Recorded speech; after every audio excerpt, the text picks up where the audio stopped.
6월 21일 새벽 만나를 시작하겠습니다. 이 새벽에 주시는 하나님의 말씀은 사도행전 2장 14절로 21절에 있는 말씀입니다.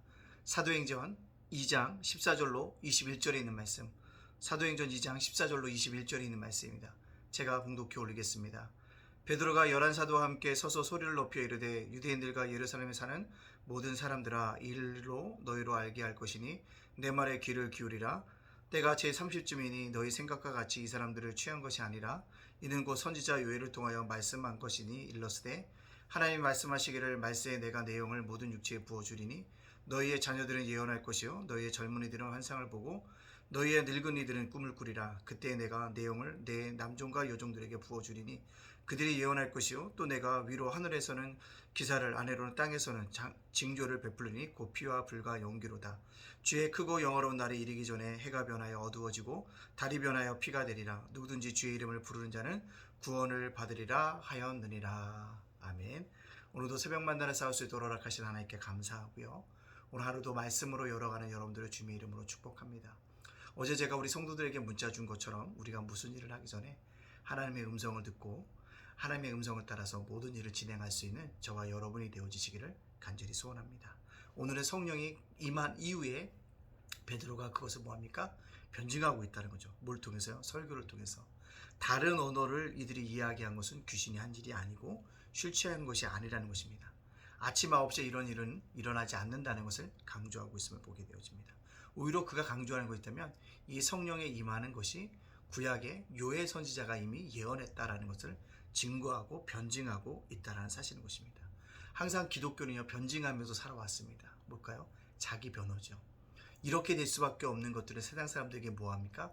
풀어주는 것입니다. 세상에 수많은 사람들이 기독교를 공격하고 있고 사이비 이단들도 정통 기독교에 대해서 욕하고 있지만 우리는 분명한 뭘 갖고 있습니까? 기독교의 변증가로서 살아가고 있어야 한다는 것입니다. 기독교의 변증가의 사명은 저와 여러분에게도 있는 귀한 사명입니다. 누군가가 기독교의 교리나 믿음을 훼손하는 일이 있다고 한다면 그것에 대해서 적극적으로 변호하는 것입니다. 그것이 아니라고 이야기하는 것입니다. 그것이 바로 변증입니다. 초대교회 이단들이 많이 났을 때도요, 변증가들이 많았어요. 이 땅을 살아가는 동안도 현대에도요, 여전히 목사들과 우리 직분자들에게 또 우리 성도들이 해야 될 일이 기독교에 대한 변호인 줄로 믿습니다.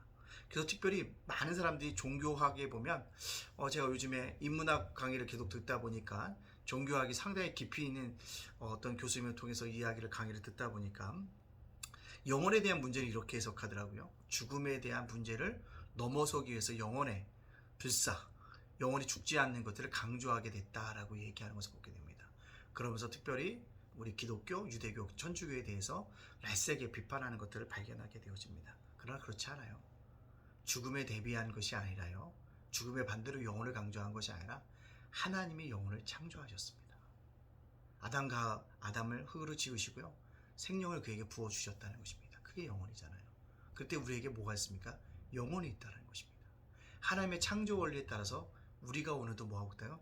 영혼을 사모할 수 있게 하는, 영혼을 사모한다는 것은 결국 뭡니까? 우리 안에 영혼이 있다는 것입니다.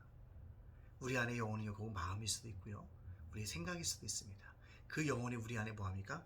분명히 존재한다는 사실들을 우리가 깨닫고 가나가야 합니다. 오늘 베드로가 성령 강림 이후에 오순선 설교를 하는 것은 뭐냐면 기독교의 변증이고 예수 그리스도에 대한 부활을 증거하고 있다는 사실들을 우리에게 분명하게 말씀해 주고 있습니다. 이것들을 통해서 우리에게 알려주는 게 뭡니까? 주의 이름을 부르는 자는 구원을 받으리라.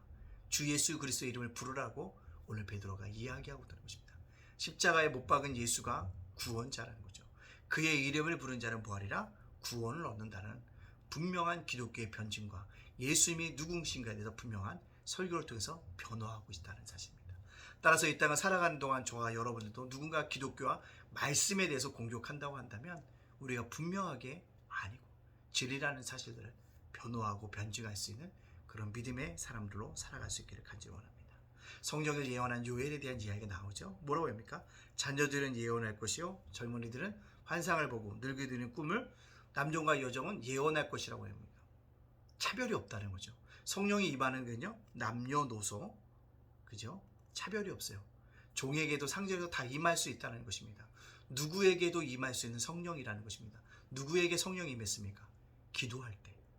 기도할 때 임했다는 거죠. 또 어떻게? 합심 기도할 때. 공동체가 함께 모여서, 교회에서 함께 모여서 기도할 때 성령이 임했다는 것입니다. 또한 예수님이 승천하면서 약속했던 그 성령을 간절히 소망했더니 임했다는 것입니다. 성령은 누구에게나 임할 수 있다는 사실입니다. 따라서 성령이 임했다라는 사실들을 우리가 꼭 기억할 것은요, 성령의 충만함을 받고 살아가야 한다는 것입니다. 이 땅을 살아온다는 그리스도인들이요, 어떤 표층적인 그리스도인으로 살아가서 안 됩니다. 뭐며? 겉만 그리스도인으로 살아가서는 안 되고요, 심층적인 그리스도인이 되어야 됩니다. 뭐예요? 영적으로 주님을 신비롭게 만나야 한다는 거죠. 성령으로 주님을 체험해야 한다는 사실입니다. 그게 바로 뭐라? 심층적인 그리스도인이라는 것입니다. 이 땅을 살아가는 표층적인 그리스도인이 아니라 심층적인 그리스도인도 주님을 만나고 주님을 자랑하고 주님을 증거할 수 있는 그런 믿음의 사람으로 살아갈 수 있는 저와 여러분이 되어주시기를 간절히 소원합니다. 자, 그렇다면 오늘 이 말씀을 저와 여러분에게 적용시켜 봅시다. 어떤 뜻이 있습니까? 여러분들 표면적인 그리스도인입니까? 깊은 심적인 영적인 체험을 한 심층적인 그리스도인입니까? 우리는요, 겉으로도 주 예수 그리스도를 믿는 표면적 그리스도인과 동시에 주님을 영적으로 새롭게 만나는 심층적인 뭐요? 그리스도인으로 살아가야 될 줄로 믿습니다. 그러기 위해서 우리가 해야 될 일이 뭡니까? 날마다 주님을 바라봐야 되는 거예요. 날마다 주님을 바라보면서 뭐 하는 거예요? 기도하는 것입니다. 기도하면서 뭐예요? 응답이 없더라도 견디고 인내하는 것입니다. 그리고 뭐예요? 소망을 품고 주님을 발견하고 주님과 끝까지 달려나가는 것입니다. 그리고 내 인생의 주인은 성령 하나님이시라는 것, 창조주 하나님이시라는 것, 예수 그리스도인의 것을 분명히 고백하고 살아갈 때 우리가 어떻게 해요? 표면적인 그리스도인에서 정말로 주님을 영적으로 새롭게 만나는 심층적인 그리스도인으로 되게 되어질 줄로 믿습니다. 이 땅은요, 종교학자가 어떤 사람이 얘기하더라고요. 서울대 종교학 교수가 이런 얘기합니다. 현대인들은 종교성은 없다. 그러나 영적인 것들을 갈망하고 있다라고 얘기를 하더라고요. 그 말을 곰곰하게 제가 생각해 봤습니다. 종교라는 것은 기독교, 유대교, 천주교, 불교, 유교, 도교, 이슬람교, 거기에는 관심이 없지만 영적인 체험에 대한 문제는 그들이 갈급하고 있다고 강조하고 있더라고요. 그 얘기를 통해서 우리에게 들려준 게 뭘까요? 영적으로 갈급하다는 얘기입니다. 그 영적인 갈급함 누가 채워줄 수 있을까요? 세상의 학문으로 채워줄 수 없습니다. 누가 채워줄 수 있습니까? 예수님이 채워줄 수 있습니다. 부활하시고 승천하신 예수님이 채워줄 수 있습니다. 나의 죄를 위해서 십자가에 죽으신 예수님만이 그 영혼을 채워줄 수 있습니다. 여러분들, 우리가 기독교가 한국교회가 못해서 책망받고 있지만 영적으로 갈급한 사람이 주변에 많음을 기억하고 예수 그리스도의 이름을 부르는 자는 구원을 얻는다는 이 단순한 원리를 전해줌으로 말미암아 그들이 표면적 그리스도인이 아니라 심층적인 그리스도인으로 주님을 마음으로 만나고 체험할 수 있는 한 날이 되어질 수 있도록 우리가 간절히 살아가야 합니다. 그리고 그러한 삶으로 살아가야 합니다. 저와 여러분들이 오늘도 표면적, 표층적인 그리스도이나 심층인 그리스도도 살아갈 수 있는 복된 한 날이 되어지시기를 주님의 이름으로 축복합니다. 아멘. 기도합니다. 사랑의 하나님, 감사합니다. 죄어물로 죽었던 저희들 구원하여 주시니 감사합니다. 어제도 살게 하여 주시고 오늘도 살게 하여 주시고 내일도 우리와 함께 살게 하여 주실 것을 믿고 감사하며 나아가게 하시니 하나님께 영광을 돌립니다.